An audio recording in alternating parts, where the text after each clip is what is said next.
मैं भगवान श्री कृष्ण का भक्त हूँ, इसलिए अपने हर सेमिनार से पहले ये दो शब्द जरूर बोलता हूँ, राधे राधे, जिसमें पूरे ब्रह्मांड का सार समाया है। सबसे पहले मैं आपको एक अपनी छोटी सी इंट्रोडक्शन दे देता हूँ। A very good morning to everyone. I am Ankur Arora. I am doing BSc economics from DAV college Jalandhar, और आज मैं यहाँ पर आया हूँ वुमेन एम्पावरमेंट टॉपिक के ऊपर अपनी प्रेजेंटेशन देने। चलिए शुरू करते हैं। अब वुमेन एम्पावरमेंट, यहाँ नीचे एक लाइन लिखी है, हर सफल आदमी के पीछे एक औरत का हाथ होता है, और उसी के नीचे एक और लाइन है, हर सफल औरत के पीछे किसका हाथ होता है? हर सफल औरत के पीछे, हर सफल लड़की के पीछे उसका हाथ होता है जो उसे एम्पावर करता है, जो उसे इंकरेज करता है, जो उसे मोटिवेट करता है आगे बढ़ने के लिए, कुछ करने के लिए, एक बड़ा मुकाम हासिल करने के लिए, जो उसे बताता है कि दाल रोटी कैन वेट ब्रो। सबसे पहले जा अपना करियर बना, बड़ी बन, उसके बाद अगर कोई घर पर रिश्तेदार आए ना तो वो ये कहे कि काश ये मेरी बेटी हो। आगे बढ़ते हैं। अब विमेन एम्पावरमेंट बिल्कुल उसी तरह से है जैसे हम उसके अंदर, यानी किसके, विमेन के अंदर, लड़की के अंदर, औरत के अंदर एक कॉन्फिडेंस का बीज बोते हैं, उसे अपॉर्चुनिटीज का पानी देते हैं, और स्ट्रेंथ एंड डिटर्मिनेशन के फॉरेस्ट में उसे ग्रो होते हुए देखते हैं। अब किसी लड़के का बर्थ होता है तो पेरेंट्स का रिएक्शन कुछ ऐसा है। अब यहाँ पर ये फोटो,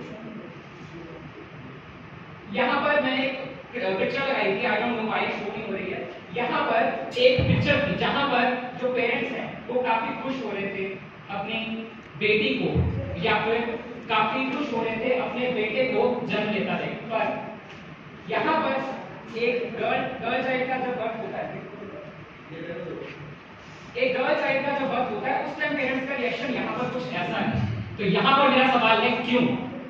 आज सभी का मौन साधना मुझे नहीं चाहिए, क्यों इतनी गलत होती हैं लड़कियां, बस ये मुझे बताइए। आगे बढ़ो।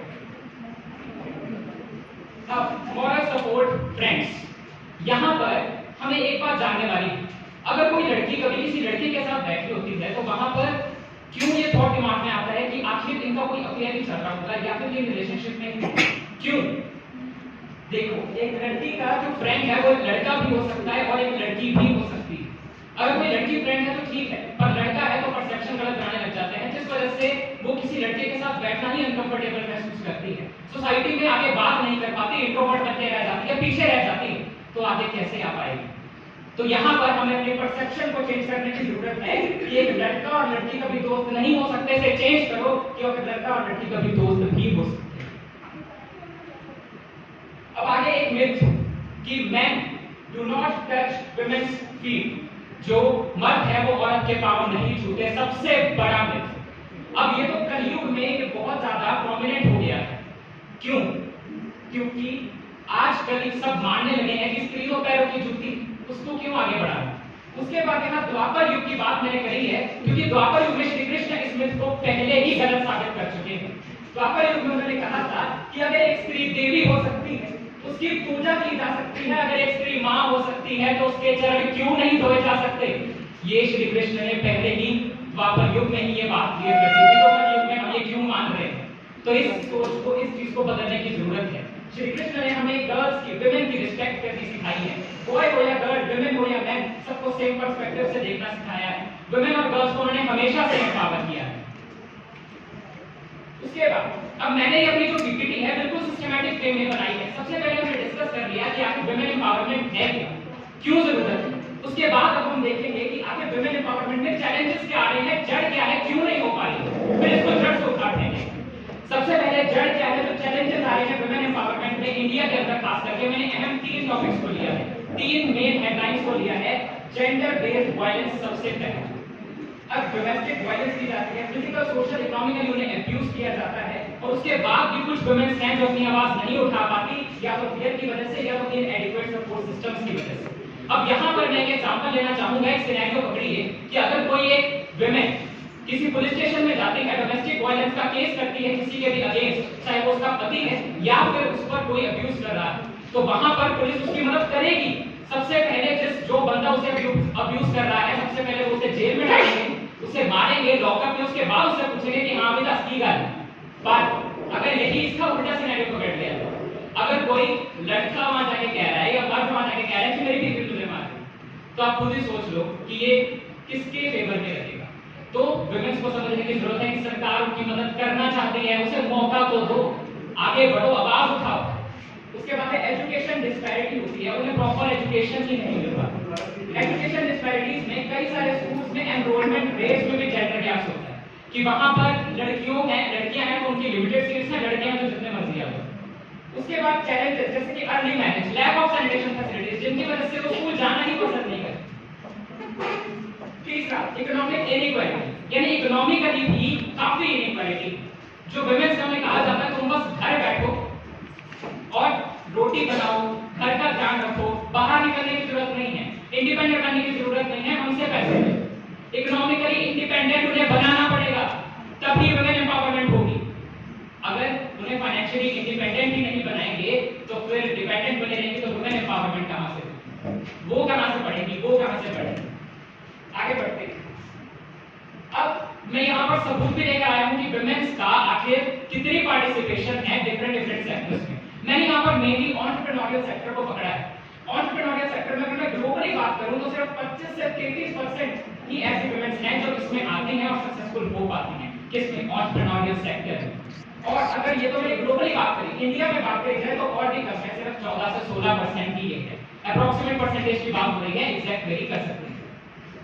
उसके बाद अब हम क्या कर सकते हैं? अब सबसे पहले हमने देखा वुमेन एम्पावरमेंट क्या होती है, क्यों जरूरत है वुमेन्स को एम्पावर करने की। दूसरा हमने देखा कि उसकी जड़ क्या है, क्यों ऐसा बड़े स्केल पे अच्छे से नहीं हो पा रहा। अब हम देखेंगे कि आखिर इसका सॉल्यूशन क्या है, हम क्या कर सकते हैं। क्योंकि शुरुआत हमेशा शुरू करने से होती है, पहला स्टेप लेने से होती है। हमारे साथ हमेशा कहते हैं कि एक दिन नहीं होगा पर एक दिन जरूर होगा।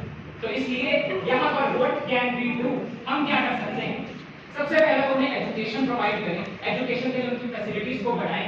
जैसा कि हमने अभी सबसे पहले एजुकेशन डिस्पैरिटीज में पॉइंट देखा कि वहां पर एनरोलमेंट रेट्स में भी लिमिटेड पार्टिसिपेशन है, तो उसे कम करना होगा। एजुकेशन के लिए उनके लिए फैसिलिटीज बढ़ानी होंगी।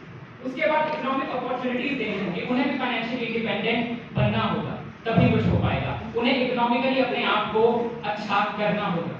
उसके बाद हेल्थ केयर फैसिलिटीज पे उनकी काफी ध्यान देने की जरूरत है, क्योंकि अगर मैं हेल्थ केयर की बात करूं तो एज कंपेयर टू मेन, जो वुमेन है वो ज्यादा स्ट्रगल करती हैं, इसलिए उनके लिए ये ज्यादा स्पेशल होना चाहिए।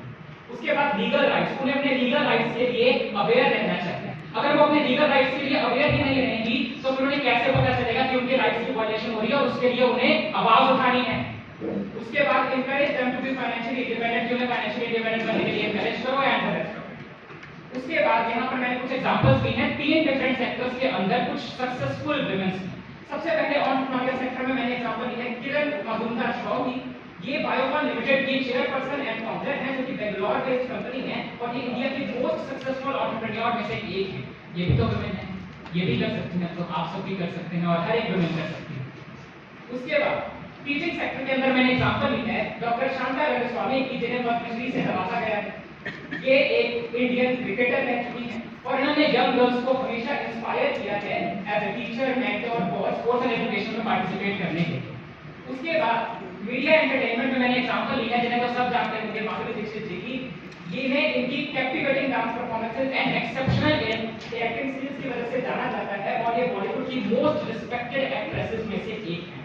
अब यहाँ पर मैं अपनी इस प्रेजेंटेशन को खत्म करना चाहूंगा कुछ पंक्तियों के द्वारा, जरा गौर से सुनिए। लड़कियां कभी हारती नहीं, उन्हें हमेशा हराया जाता है। लोग क्या कहेंगे ये कहकर दरबार को कराया जाता है। कहते हो कि उसे रानी बनाकर ले जाओगे, अरे क्या भाग बनेगी वो रानी, जब उसका दास तुम उसके भाई से नहीं मंगवाओगे।